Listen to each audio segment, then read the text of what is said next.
মালিক জিজ্ঞাসা করে প্রতিদিন, বান্দা কি কারণে আমাকে ছেড়ে দিলা? হ্যাঁ, রাত 12টা বাজে তুমি ঘুমায় গেলা, মা ঘুমায় গেল, বাপ ঘুমায় গেল, বিবিও ঘুমায় গেছে, পাড়া পড়শি ঘুমায় গেছে। আল্লাহ বলেন, আমি তো ঘুমাই নাই বান্দা, আমিও তো ঘুমাই নাই। সারাদিনে আমিও তো জগৎটা পরিচালনা করছি, তবুও তো আমার কোনো ক্লান্তি নাই, আমি তো ঘুমাই নাই। কেন ঘুমাই নাই জানো বান্দা? রাতের 2টা বাজে যদি তোমার পেশাব করতে হয়, রাতের 3টা বাজে যদি তোমার দরজা খুলতে হয়, তখন যদি তোমাকে উঠতে হয়, আর আমি যদি ঘুমায় যাই বান্দা, তোমারে চোখ মেলে দিবে কি?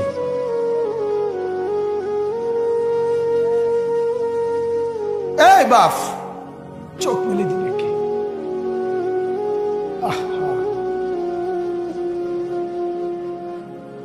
আল্লাহ আমাদেরকে মাফ করে। কোরআনুল কারীমের মধ্যে আল্লাহ তাআলা বলছে, ওয়া হুয়াল্লাযী ইয়াতাওয়াফফাকুম বিল-লাইল। কোরআনে আল্লাহ বলে, বান্দা শোনো, প্রত্যেকটা মানুষকে রাত গভীরে যে ঘুম আমি দেই, সেটা ঘুম না, আমি ওয়াফাত দেই, আমি মূলত মৃত্যু দিয়ে দেই। আবার আমি দয়া করে একটা নির্দিষ্ট সময় পরে চূড়ান্ত মৃত্যু দেব বলে আমি আবার সেই হায়াত সকালবেলা যখন জাগতে শুরু হয় তখন আমি ফিরাই দিই আল্লাহ। এমনও মানুষ আছে পৃথিবীতে, রাত্রিবেলা ঘুমাইছিল ভালো মানুষ, সকালবেলা আর জাগে নাই। আমার একজন দূরসম্পর্কীয় চাচা আছে, প্রফেসর ছিলেন, ভালো মানুষ ছিলেন, রাত্রিবেলা জলজ্জান্ত মানুষ ঘুমাইছে, সকালবেলা আর দরজা খুলে দেখছে ওই মানুষটা জীবিত ছিল না, মারা গেছে। হতে পারে না? হতে পারে কিনা বলেন না? তাইলে বছরের পর বছর, মাসের পর মাস, এই বাপ, বাহিরের কারো চিন্তা করে বাদ দেন। আপনারা যারা বসছেন, আপনাকে বলছি, আপনি কষ্ট করে বসছেন, রাতের 12টা বাজে, রাতের 12টা বাজে, এত কষ্ট করে বসছেন, বিনিময়ে একটু ভাবেন, একটু ভাবেন, অনুরোধ আমার, একটু ভাবেন। আজ মাঝে মাঝে মন চায় আল্লাহর বান্দা মুসলমানদেরকে বুকে জড়ায় ধরে কাঁদি যে বাপ, কেন এত ভুল করছেন? আল্লাহকে কেন এত নারাজ করছেন? যার বিবি বেপর্দা, আপনি আল্লাহকে কত পরিমাণ নারাজ করাচ্ছেন। যার স্ত্রী, যার মেয়ে বেপর্দা, আপনি আল্লাহকে কি পরিমাণ নারাজ করছেন বলেন? এক কুকুর মরলে, লাশ ফেলে রাখলে যেই দুর্গন্ধ ছড়ায়, সেই দুর্গন্ধে অল্প কিছু মানুষের কষ্ট হয় কিছুক্ষণ, কিন্তু এক নারী বেপর্দা হাঁটলে যে যুবকগুলোর চরিত্র নষ্ট হয়, সেই নারী এক মরা লাশওয়ালা কুত্তার চাইতেও বেশি দুর্গন্ধ ছড়ায়।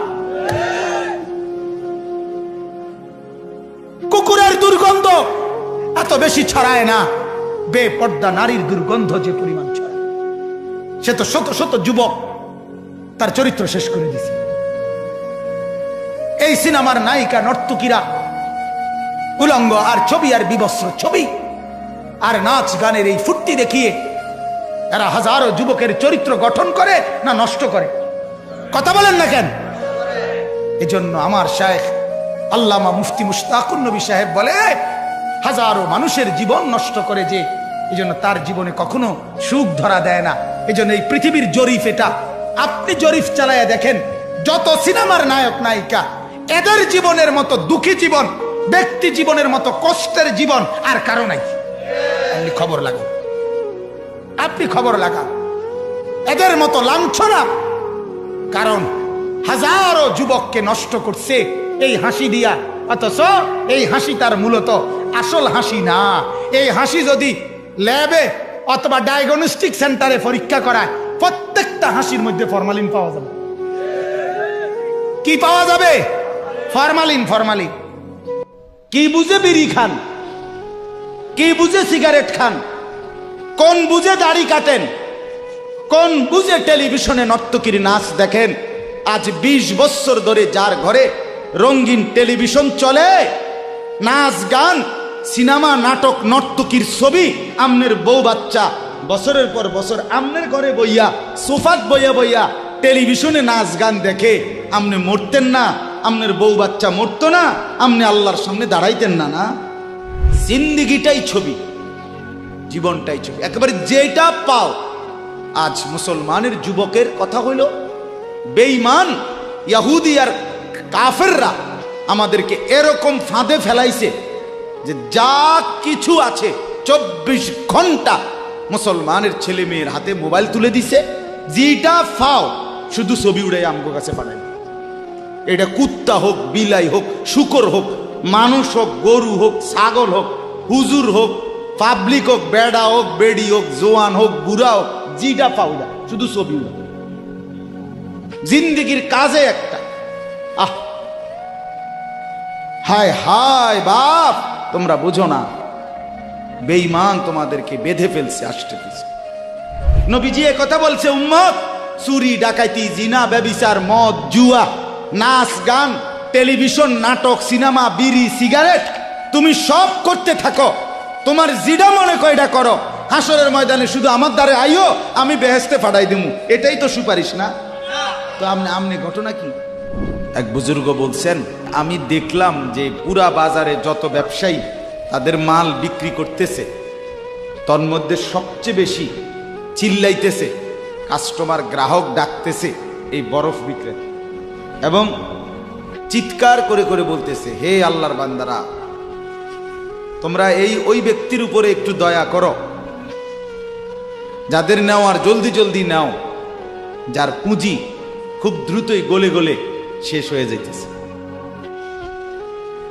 মানে আমার এই বরফের চাকাটা যদি তোমরা কিনতে দেরি করো, তাইলে আমার এটা কিন্তু এটাই আমার পুঁজি, এখন এটা যদি দেরি করো তাহলে গলে গলে কি হয়ে যাবে, আমার পুঁজি শেষ হয়ে যাবে, আমি আর বেচমু কি? তাইলে বরফের চাকাটা এমন না যে যতক্ষণ বেচা হবে না অতক্ষণ গলবে না, এমন, সে গলতেই আছে, বেচা হোক কিংবা না।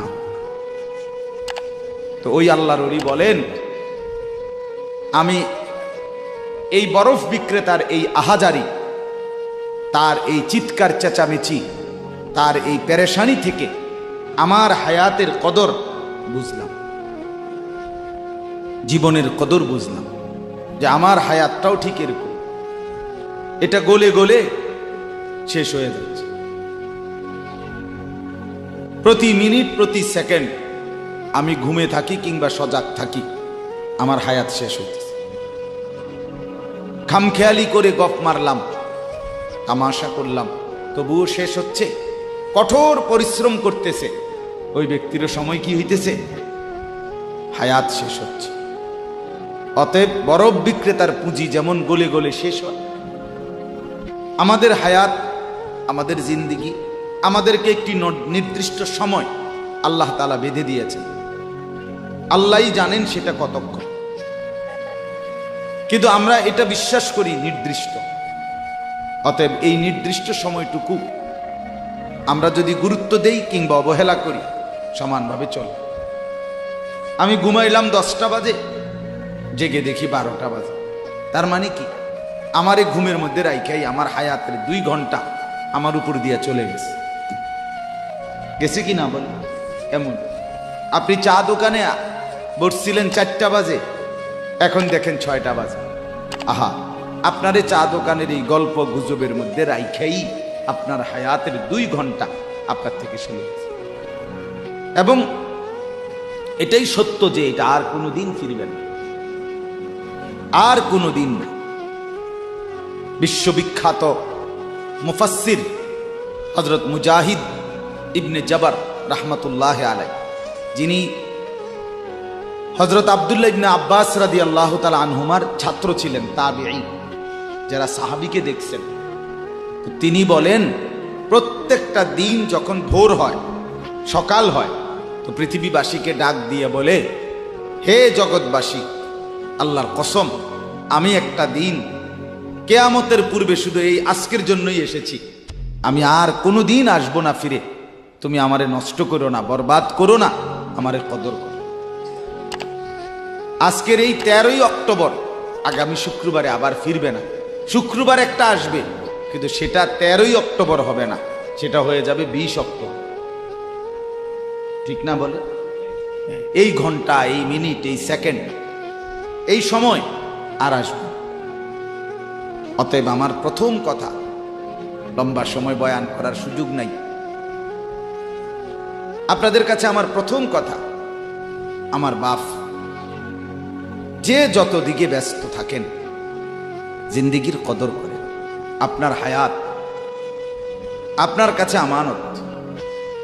কোরআনুল কারীমের মধ্যে আল্লাহ তাআলা বলেন, ওয়াউরিদু আলা রাব্বিকা সাফফা।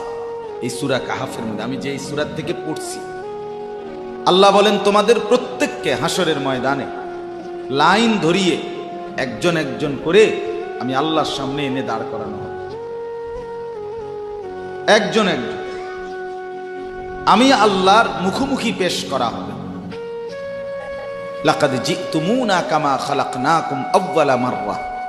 আল্লাহ তাআলা তখন বলবে, বান্দা কি হলো, মনে কি পড়ে? আল্লাহ বলবেন, বান্দা মনে পড়ে তো যে অবস্থায় দুনিয়া গেছিলা, আজ ঠিক সেই অবস্থায় আমি আল্লাহর সামনে আসলাম। দুনিয়া থেকে যেদিন দুনিয়ায় গেছিলাম মায়ের পেট থেকে, সেদিন একাই গেছিলাম, আজ ঠিক একাই কার কাছে ফিরলা? আমার সামনে। বাল জাআমতুম আল্লান নাজআলা লাকুম মাওঈদা। এরপরে আল্লাহ বলবে, তুমি তো মনে মনে ভাবছিলা, যেই ফুর্তি যেই তামাশা তুমি করতেছিলে দুনিয়ায়, তুমি মনে করছো এমন একটা দিন আসবে না। তুমি ভেবেছিলে মরতে হবে না, হাসরের ময়দান আমি আল্লাহর সামনে আসবে না। আজ তো দেখলাম, আজ চতুর্দিকে তাকিয়ে দেখো, এটা হাসরের ময়দান। আজ দেখো মানুষগুলো কাঁপতেছে, আজ দেখো মানুষগুলো ভয়ে তটস্থ। তাকিয়ে দেখো।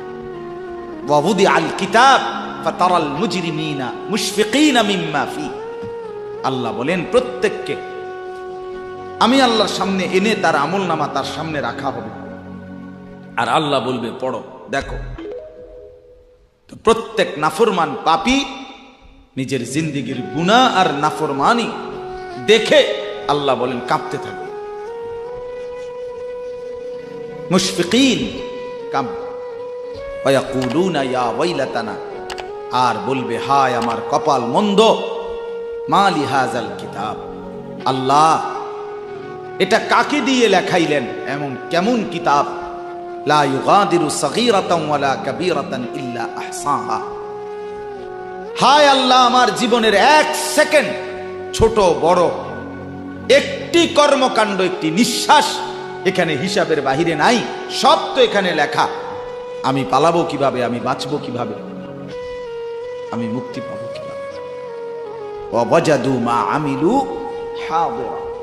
আল্লাহ বলে তোমার জিন্দেগির সব তুমি তোমার আমলনামার মধ্যেই উপস্থিত পাইবে। ওয়ালা ইয়াজলিমু রাব্বুকা আহাদা। আল্লাহ বলেন তোমাদের কারো উপরে এক বিন্দু জুলুম হবে, জুলুম হবে না। এজন্য ছেলেদেরকেও বলি, বাপ খোদার কসম, এই সমবয়সী বন্ধু থাকবে না। তুমি যেদিন কবরে যাইবা, এরা কেউ পাশে যাবে না। তুমি যেদিন হাসরের ময়দানে দাঁড়াইবা, সেদিন কেউ দাঁড়াবে না তোমার সাথে। তুমি যেদিন আল্লাহ তাআলার মুখোমুখি হতে হবে, সেদিন এই বন্ধু কেউ থাকবে। ফাইদা নুফিখা ফিস সূর ফালা আনসাবা বাইনাহুম ইয়াওমাইদিন ওয়ালা ইয়াতাসাআলুন। আল্লাহ বলেন ইসরাফিল যখন দ্বিতীয়বারে সিংগায় ফু দিবে, আমি আল্লাহ হাসরের মাঠ কায়েম করব, তখন এই হাসরের ময়দানে দাঁড়িয়ে কেউ কাউকে আত্মীয়তার, বংশের, সম্পর্কের কোনো পরিচয় দিবেন। কোনো মা বলবে না এটা আমার সন্তান, কোনো সন্তান বলবে না এটা আমার মা, কোনো ভাই বলবে না এ আমার বোন, বোন ডাকবে না এ আমার ভাই।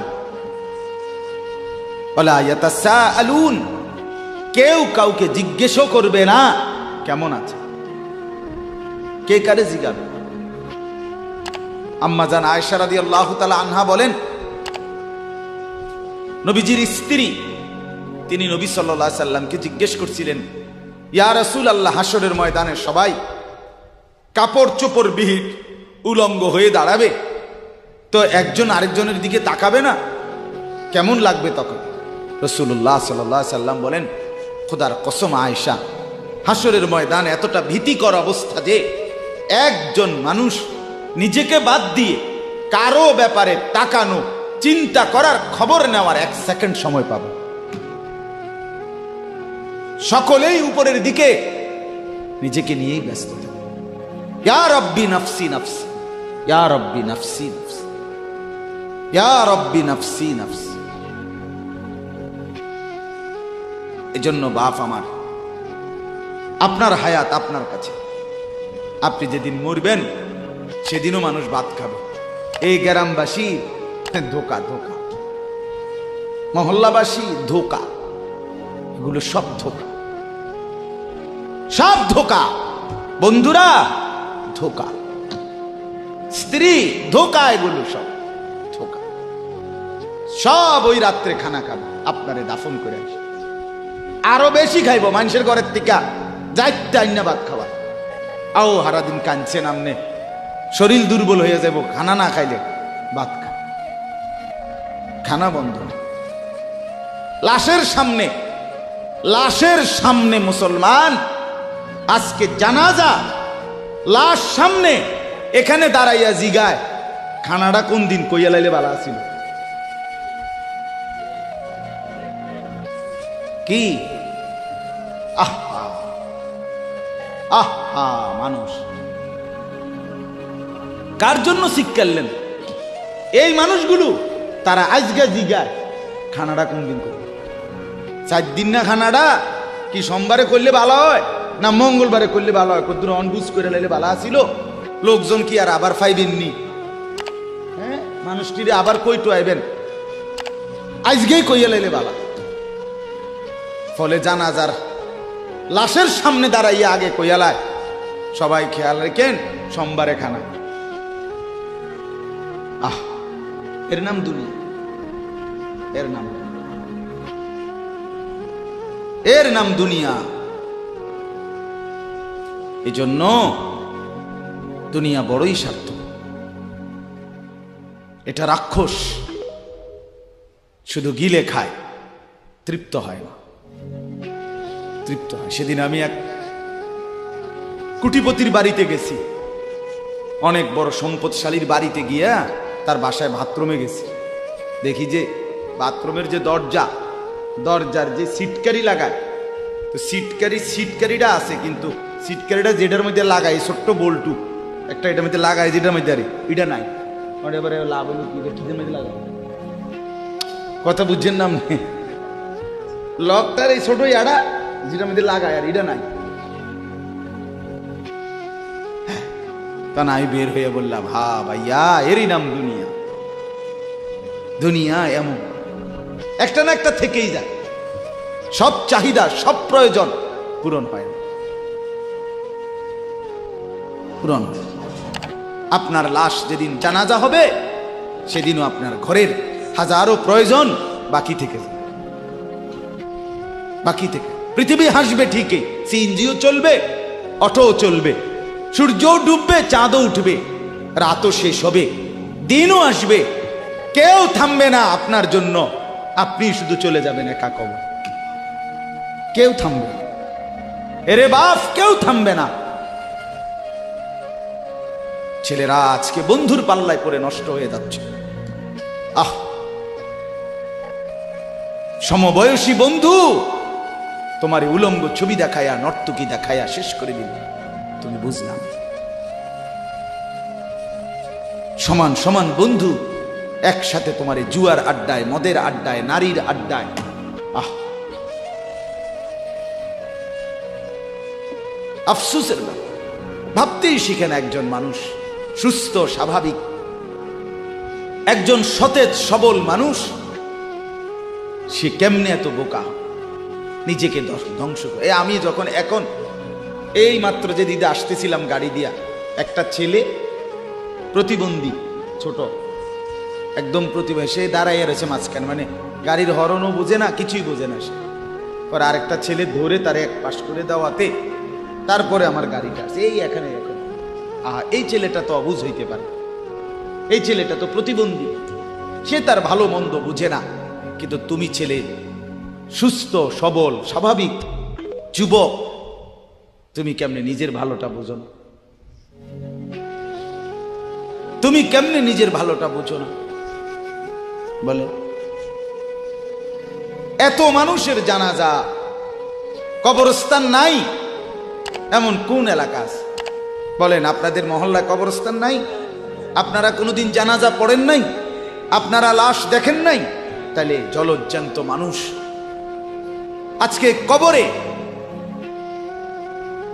জনাব হযরত মাওলানা আব্দুল বারী সাহেব, আমার তো পুরা মনে আছে কত সময় আমার সাথে, কতদিন বয়ান একসাথে দেখছি, বসছি, কথা বলছি, কোথায় হারিয়ে গেল?